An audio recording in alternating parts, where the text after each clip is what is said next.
तर मोतीबिंदू म्हणजे काय? सगळ्यांना वाटतं मोतीबिंदू म्हणजे डोळ्याच्या आतमध्ये काहीतरी पडदा आलाय आणि तो आपल्याला काढून मिळतो. तर ह्याच्यामध्ये तुम्हाला दिसेल तर मोतीबिंदू म्हणजे डोळ्याच्या आतमध्ये जी आपली ही नैसर्गिक लेन्स आहे ती इनिशियली आपल्या यंग एजमध्ये ही ट्रान्सपरंट असते.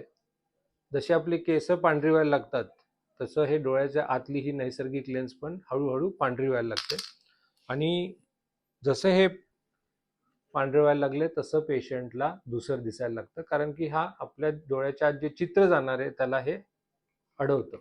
आता ही जी मोतीबिंदू आहे हे काढण्यासाठी जी अत्याधुनिक ऑपरेशन आहे त्याला म्हणतात मायक्रो इन्सिशन कॅटरॅक्ट सर्जरी.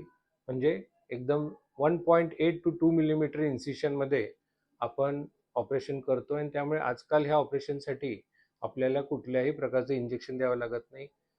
8 ते 10 मिनिटामध्ये ऑपरेशन होऊन जातं.